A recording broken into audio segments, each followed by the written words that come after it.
આજે પ્રદેશ ભારતીય જનતા પાર્ટીના યશસ્વી અધ્યક્ષ આદરણીય શ્રી જગદીશભાઈ વિશ્વકર્મા સાહેબ સુરત ભારતીય જનતા પાર્ટી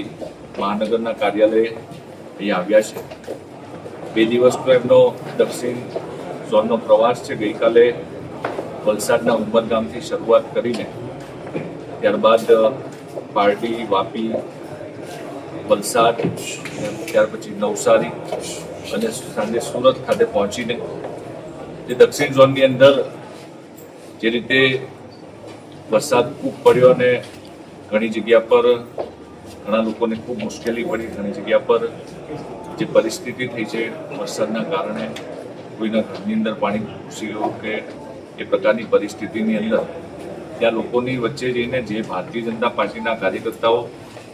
એમની મદદે ગયા છે, કાર્યકર્તાઓનો ઉત્સાહ વધારવા માટેથી અને જે લોકોને આ પરિસ્થિતિની અંદર જે દુઃખ પડ્યું છે એના સહભાગી થવા માટે, એમની વેદના સાંભળવા માટે એમની પાસે ગયા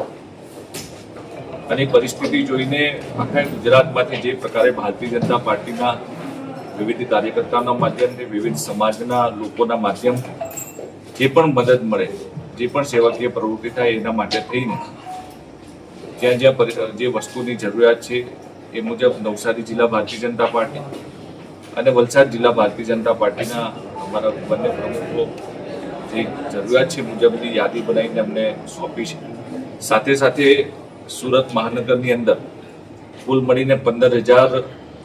કાચો સીધો એટલે કે રાશન કીટ એક તૈયાર કરવામાં આવી છે, જેની અંદર રસોડાની જે જીવન જરૂરિયાત વસ્તુ છે એ કુલ મળીને 15 કિલોની કીટ બનાવી છે। કીટ આજે 3500 કીટ તૈયાર થઈ ગઈ છે। ત્વરિત વલસાડની અંદર 2500 કીટથી બંને પ્રદેશ અધ્યક્ષજીએ જે કાર્યકર્તાઓ દિવસ રાત મહેનત કરીને કીટ તૈયાર કરી રહ્યા છે, કીટ આજે મોકલવામાં આવનાર છે અને નવસારી જિલ્લાની અંદર આજે 1100 કીટ અહીંથી મોકલવામાં આવનાર છે। ઘણી જગ્યા પર તાલપત્રીની જરૂરિયાત છે, ઘણી જગ્યા પર ધાબળા અને સાથે કપડાની પણ જરૂરિયાત છે। એ બધી જ જરૂરિયાત જે કાર્યકર્તાઓ, જે સમાજના સેવાભાવી સંસ્થાઓ છે જે આપી રહ્યા છે એ મુજબ લોકોને પહોંચાડવાનો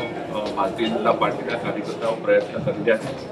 સુરતની અંદર સુરત જિલ્લામાંથી 5,000 કીટ આ પ્રકારે તૈયાર કરીને ત્યાં મોકલવામાં આવનાર છે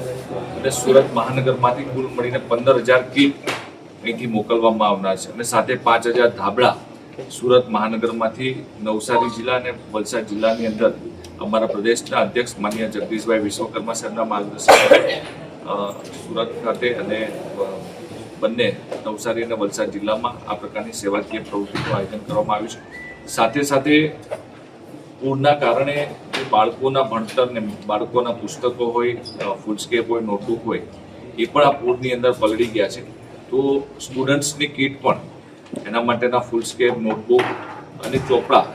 એની પણ એક સરસ મજાની એક કીટ બાળકની એ પણ તૈયાર કરીને એમને જરૂરિયાત મુજબ બંને જિલ્લાની અંદર